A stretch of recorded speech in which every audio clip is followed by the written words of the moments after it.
Bonjour, joyeuse Pâques encore une fois. Jésus est ressuscité pour vivre avec nous un moment de famille. Et c'est ce que je te propose pendant ce temps du message lumière d'aujourd'hui.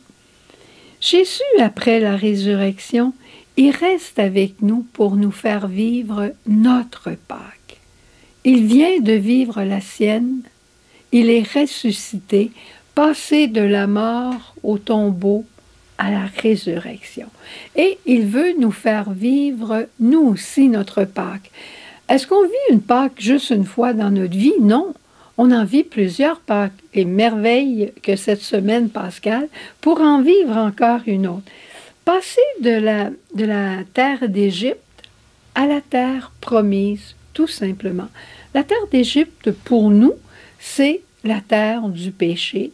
À la terre promise, c'est le lieu où on vit avec les réalités d'en haut, comme on le dit dans tous les textes de la liturgie de la semaine pascale, rechercher les réalités d'en haut, c'est-à-dire les réalités qu'a vécues Jésus et qu'il est venu vivre parmi nous sur la terre. Et ces réalités-là, on les vit à la suite de Jésus mort ressuscité. Ça veut dire qu'il va y avoir des réalités d'en haut qui vont nous demander des efforts, mais qui vont porter du fruit, et ça, c'est la résurrection. Il y a des réalités d'en haut qu'on doit vivre personnellement, mais généralement, ce sont des réalités, des vertus à vivre ensemble pour former la communauté. Et c'est une des raisons pour lesquelles Jésus reste avec nous après Pâques. Parce que après Pâques, Jésus est resté de nous, je dirais, de trois manières. Il y en a peut-être certainement plusieurs autres, mais aujourd'hui, je veux parler de la manière intime, tendre et celle du serviteur. Jésus, de manière intime, reste avec ses apôtres, Pierre, Jacques, Jean, Marie, les disciples d'Emmaüs, les proches de Jésus. Jésus n'est pas allé voir le Sanhédrin après Pâques. Jésus n'est pas allé sur le pinacle du temple en disant « Regardez, je suis ressuscité ». Non, il reste avec les siens dans la vie quotidienne au bord de l'eau où ils sont rassemblés. Jésus se pointe au milieu d'eux. Il est là de manière intime et il est là de manière tendre. Il va prendre le temps de rencontrer chacun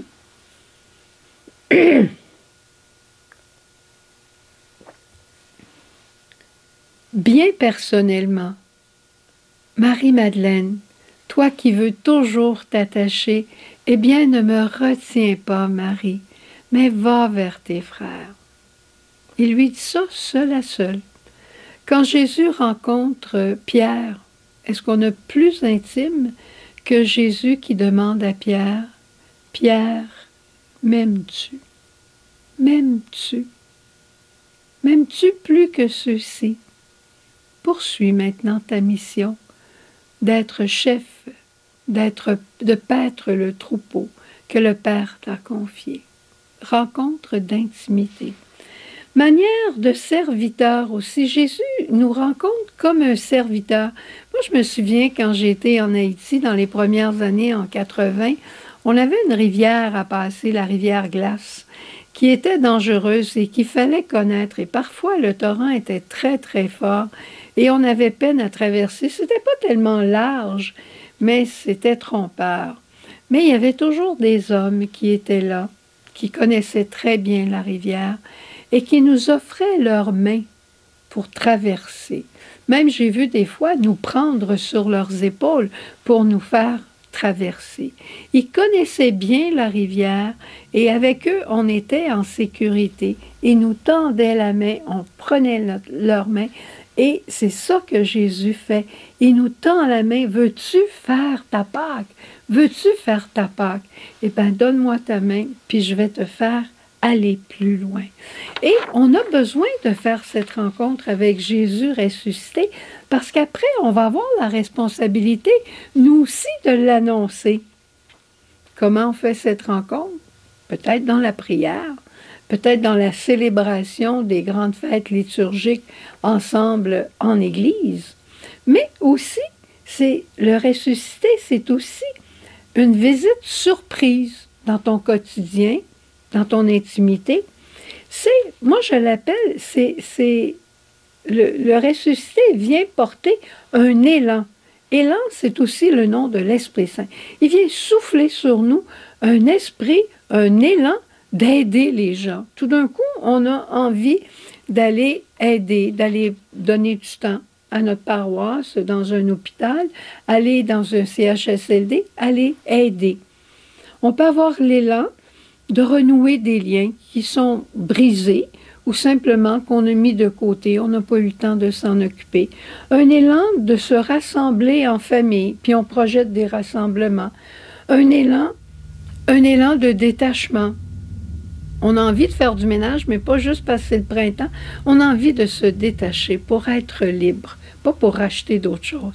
On a un élan de sourire, d'accueil. On a besoin de grandir dans le sourire. On a besoin de grandir dans notre accueil. On est tellement pris par nos tablettes, par nos cellulaires, par notre téléphone. On est tellement pris qu'on dit « ouais, salut », au lieu de dire « bonjour ». Bonjour François, bonjour Janine, comment vas-tu? On n'a plus le temps de faire ça. Il faut reprendre ces élans que veut nous donner l'Esprit aujourd'hui. Alors, à nous de rencontrer Jésus, à nous de le rencontrer, de parler avec lui et dire « Jésus, moi j'ai cet élan, ça vient certainement de toi, mais comment puis-je le réaliser? De quelle manière? Qu'est-ce que Marie ferait à ma place? Qu'est-ce que toi tu ferais à ma place? » Puis, peut-être que j'ai l'élan de rassembler, mais il y a peut-être des gens que j'ai envie de rassembler, puis j'aurais des liens à refaire avec eux. Peut-être que j'ai besoin d'un surplus de miséricorde, j'ai peut-être besoin d'un bon sacrement du pardon, je ne sais pas. Mais en parlant avec Jésus, en causant avec lui, comme lui a causé avec les siens, il va te dire quoi faire pour vivre de cet élan et pour pouvoir le partager avec ceux qui t'entourent. Parce que ceux qui t'entourent, ils ont le droit de savoir que Jésus est ressuscité. Une manière que tu peux le faire simple aussi, c'est prends ce message et transfère-le à des amis. Au revoir, bonne journée et bonne semaine de Pâques. Soyons porteurs de l'amour, visage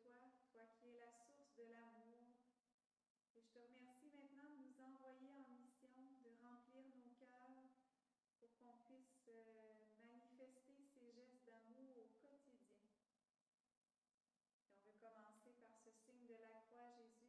oui au quotidien, vivons dans l'amour.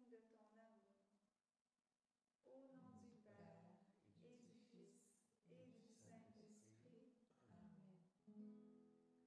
C'est à nous de la bâtir par nos gestes d'amour.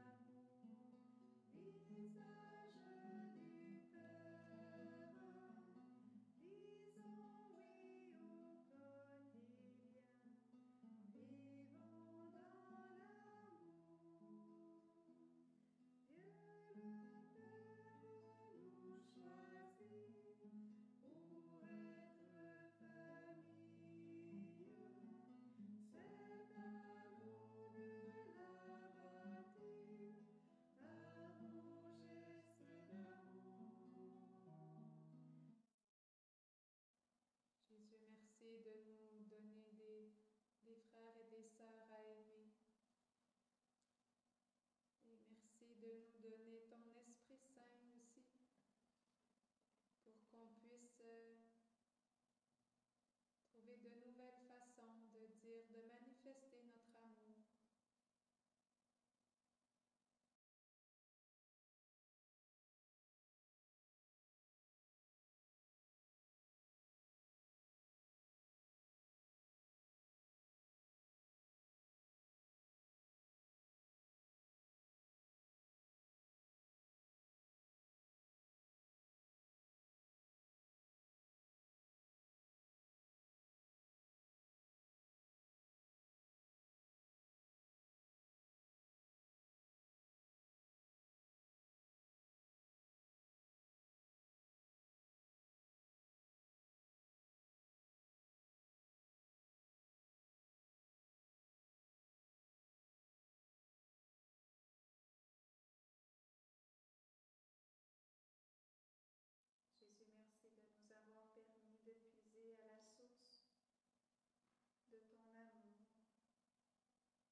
Seigneur, on aime ça, avoir ta bénédiction chaque fois qu'on vient s'adorer, prier devant toi. Alors, Seigneur t'envoie en mission. Autrefois, les 72, c'était nos ancêtres qui sont partis. Jésus avait dit, guérissez les malades, chassez les esprits mauvais, et allez. Ils sont partis, puis ils sont venus tout heureux d'avoir vu les merveilles que le Seigneur avait faites, comme pour les apôtres. Alors, il t'envoie en mission. À travers la bénédiction, je vais demander que le Seigneur t'accorde les mêmes grâces que les 72 premiers qui sont partis en mission, afin que tu reviennes tout heureux ou heureuse d'avoir vécu les mêmes événements que les apôtres, la même voie, que les disciples ont vécu cette semaine-là. Au nom du Père et du Fils et du Saint-Esprit. Amen.